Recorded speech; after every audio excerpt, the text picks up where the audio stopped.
O ano, akala niyo wala ng reading ngayon 'no? Akala niyo lang 'yun, 'yun 'no, yung mga nag-aabang diyan kanina pa, 'yan 'no. Ito na yung reading, 'wag ka ng mag-ano diyan, mag-inarte. So, thank you so much mga babes, sa mga nag-aabang at naghihintay sa'kin 'no. Thank you so much and yes 'no, wala tayo dito na gender, babae, lalaki, LGBT. And of course, just take only what resonates. Thank you so much, Archangel Michael and Guardian Angels of Collective and even their ancestors na walang sawang nakikialam pa rin sa buhay nila. Nakikialam? Hindi, yung mga ancestors ninyo, dun sila sa side na concerned sila sa'yo. Concerned sa love life ninyo, concerned sa mga nangyayari sa inyo, yan. Gusto nila kayong bantayan kasi alam nilang hindi ninyo kaya. Ayun pala yung miss yan. Hindi baliw.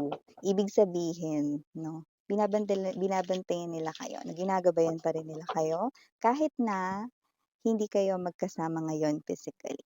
Okay, so let us see.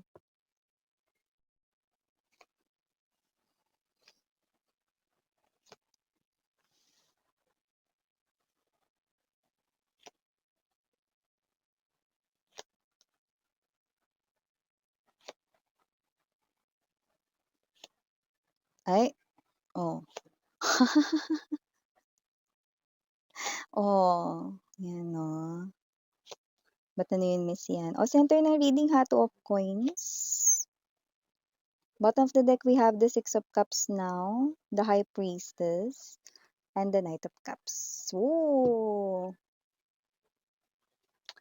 Oh, Mars, yun 'no, sa nakikita ko rito, pabalik na daw siya, ayan 'no, kasi baka sakaling mahal mo pa daw siya. Sayang naman daw ang chance, Ten of Wands energy, Two of Coins, and the Sun energy, ano. Baka sakaling kaya pa daw, you know, kaya pa daw dito na mag-work 'no, i-work ang things out dito sa inyong dalawa. Sa iba with the Four of Wands, puwedeng kasal kayo nitong tao na 'to, puwede rin namang hindi 'no, pero nagkaroon kayo rito ng long term na commitment sa isa't isa 'no, and nakita natin that with the Seven of Coins, this person here 'no, ay investing rito 'no ng kaniyang time, thinking of ways, planning. And now, tapos na yung kanyang pagpaplano, implementing naman. Ibig sabihin, gagawin niya na kung ano yung kanyang naplano or pinaplano dito. No? So, I do see that this person here, ang desisyon niya with this Ace of Swords energy, malinaw na malinaw sa sabaw ng pusit,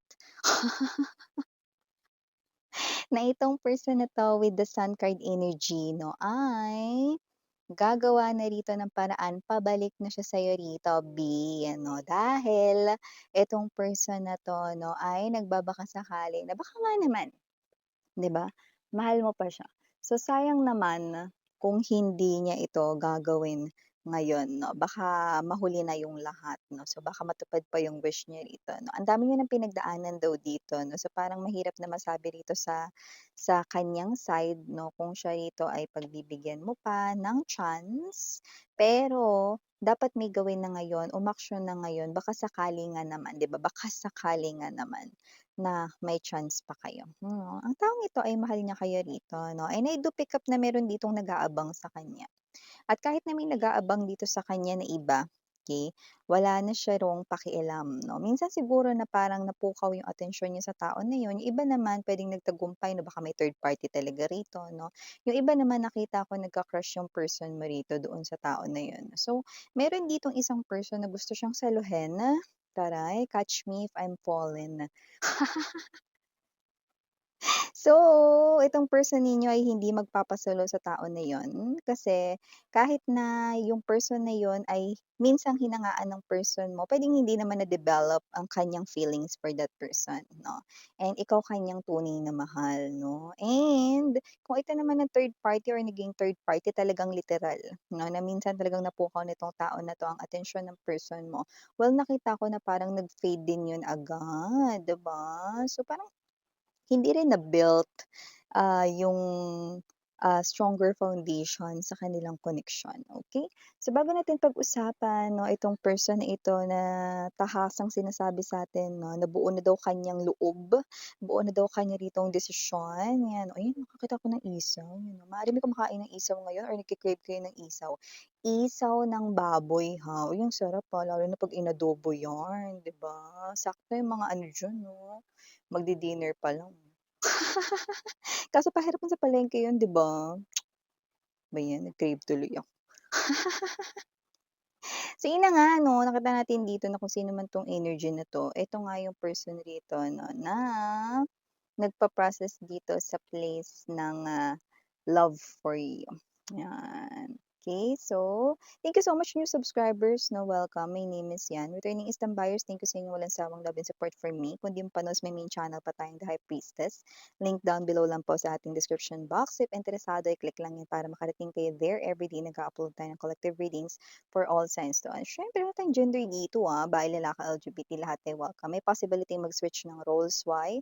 General reading kasi ito ay at the end of the day, lahat po ay may free will na free mong gamitin yan anytime, anywhere, and timeless tayo. Ibig sabihin, pwede nangyari na, sa iba nangyayari na, sa iba hindi pa, pero mangyayari pa lang. Just take only what resonates, no? And now, let's go back, no, sa pakikipag-usap rito, no, sa reading ninyo with this person. This person here, talaga nagkaroon kayo rito ng history, no?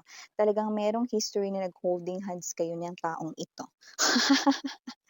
Nakita ko rin dito 'no, na may history kayo na kayo'y nag-hug at nag-kiss.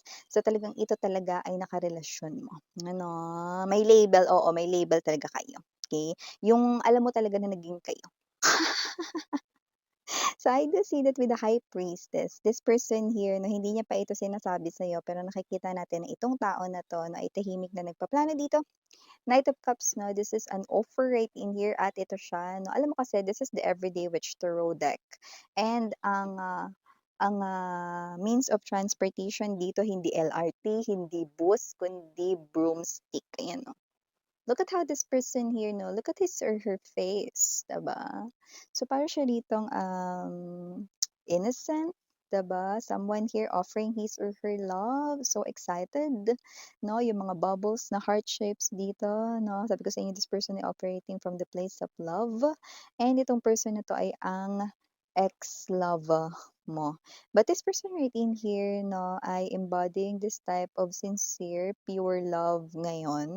So, nakikita ko ito ng malinaw. So, wala itong bahid na panloloko, pagsisinungaling, or may hidden agenda, walang gano'n. Talagang gusto niya talaga ditong bumalik na sa'yo, okey? Medyo natatagalan lang siya pagbalik rito kasi hindi siya makapag-focus sa pagpaplano rito sa inyo. Bukod sa wala siyang maisip rito na dapat tamang gawin, may mga sumisingit rin siya ritong mga ibang gawain or ibang mga dapat na asikasuhin sa kanyang personal na buhay. So, I do see 'no, na meron namang nakikisawsaw, mga nakikialam 'no, dahil mga sabatero-sabatera rito sa paligid niya 'no. Kaya nung una siguro nagshe-share siya 'no ng about you 'no, kamusta ka na or whatsoever, ta's ang daming mga reaksyon na sa paligid 'no, na nakakaapekto sa kanyang isip 'no. So, parang dahil dun, hindi na siya rito 'no, nagshe-share sa kanila ng dapat gawin. Maybe mga friends niya 'yan, mga family members niya 'yan, yung parang nakakaapekto rito sa ikikilos niyo rito. So, instead na mag-share sa kanila rito 'no, sinasarili niya na lang tuloy. Totoo 'yan 'di ba, yung parang ang dami mong sinasabi, ikaw na nga dito, 'di ba, yung parang gano'n yung energy. Bakit kayo ba yung gagawa, ang dami ninyong reaksyon, hingi ko ba opinyon niyo, 'di ba? So, whatever the case may be, nakikita natin dito. So, we have here this, Nine of Cups, this is wish. Okay. So, your person's wish, okay, is to go back to you. Kasi nga, parang feeling niya, nararamdaman niya rito na may pagmamahal ka pa. Well, nakita ko naman dito, babe, na meron ka pa ring pagmamahal sa kanya. Ang tanong lang, sapat ba yun para bumalik ka sa kanya? Kasi dito nakita ko 'no, halos karamihan sa inyo 50-50 kayo diyan, 'di ba? May feelings pa nga ako, Miss Yan, oo, tama ka dun 'no, at yung nararamdaman niya na, oo, mahal ko pa rin siya, tama ka rin dun, pero hindi ko alam. Hindi ko alam kung bibigyan ko pa siya ng chance or hindi ko alam kung magwo-work pa ba yung relationship namin. May fear din ako na baka kahit sinabi mo na nagbabago na siya, maiisip ko pa rin yung past, makakaapekto yun, mag-aaway na naman kami. Yeah, I know, okay. Ang importante at dapat mong isipin dito ay ang sarili mo, okey, ang iyong peace of mind. Ano ang mas makabubuti sa'yo, ano ang best para sa'yo, ano yung tingin mo deserve para sa'yo, go ahead, you can do that 'no. If this is you, you do not know, okey, whether sundin ng puso mo or ang isip mo, okey lang. Alam mo bakit? Kaya ka niya kasing hintayin dito, ano, mahihintay ka nito 'no. So, nakikita natin dito that this person right here ay willing to wait, okey? Whether sabihin mo 'yan ng diretso or kahit hindi. I do see as well that this person with the Ten of Wands energy, meron siya ritong energy na marami rin siya ritong parang mga dinadala sa dibdib niya rito, mga alam niya mga bagay na dapat ihingi niya rito ng tawad 'no. At ang nakakaloka, alam niya lahat ng mali niya. Na dati tingin mo bingi-bingihan siya doon, na dati ang tingin mo ay hindi niya naiintindihan 'no, alam niya pala. So, ibig sabihin this person here ay also paying attention with the details of what you are saying, of what you are telling 'no, even though this person here could be interrupting you 'no, while you are saying something 'no, while you are in that state of nagka-quarrel kayo 'no, parang kina-cut ka niya or whatsoever 'no, pero look at that 'no, magugulat ka rito na yung mga details na yun 'no, talagang naiintindihan niya pala ngayon, talagang yun pala talaga ay kanya rito 'no, na naiisip rin. So, I do see that whoever this energy is, this person right in here, akala mo lang, hindi niya yun pinakikinggan 'no, pero ngayon mapapansin alam mo kasi mga babes 'no, kapagka ang isang person ay talagang gusto talaga na magawa ang isang bagay ng matagumpay at maayos, yan yung mga bagay na alam niya rito na kailangan niyang gawin to win you back. Okay, this person here alam niya rin dito na ang alam mo hindi niya pinapansin ang lahat ng sinasabi mo or hindi niya kino-consider ang lahat ng sinasabi mo, okay. That's why magugulat ka na lang na ito yung mga sasabihin niya rin sa'yo, okay. So, whether this person here 'no, ay bigyan mo rito ng chance or hindi, nakikita ko rin na itong tao na 'to, of course gusto niya kasi ang wish niya nga rito 'no is makabalik kayo sa tulad ng dati 'no. Pero nakikita ko din dito na itong person na 'to 'no, whether sabihin mo man sa kanya na ayaw mo na, deserve mo pa din daw na marinig yung kapatawaran. Ay, 'di ba? Deserve mo pa rin daw na marinig yung I mean apology niya sa'yo. Yan, marami siya ditong bagay na dapat ay hingi ng tawad at marami rin siyang mga bagay na dapat ay i-thank you sa'yo, ayun. Buti alam niya. So, initials na nakikita ko dito, Marcy, have here capital letter P, capital letter T, capital letter S, capital letter H, capital letter M, capital letter K, and capital letter G. For small letters naman, we have T, G, P, o TGP ayan o, hindi po tayo nag-i-endorse dito ng gamot Pero baka may galing diyan 'no, bumili ng pang-ano, leptospirosis. Emer. At yun nga 'no, we also have here other small letters like C, S, B as in boy, Y, F, and last but not the least, O. So, ito yung mga nakuha natin dito 'no, na mga messages right here for you guys 'no. It's totally up sa inyo. Kasi this person here makikita niyo siya dito in no time 'no, and actually nakikita ko rito na itong tao na 'to 'no, ay kakausapin kayo 'no, na umuulan or I don't know 'no, may gano'ng klase rito ng clue. So, doesn't have to be na ito ay far na, alam mo naman nag-uulan-ulan na ngayon 'no. So, maaaring itong person na 'to literal na kausapin ka niya 'no, ngayon na, umuulan-ulan pa din or literal na umuulan kapagka pumunta na siya sa'yo.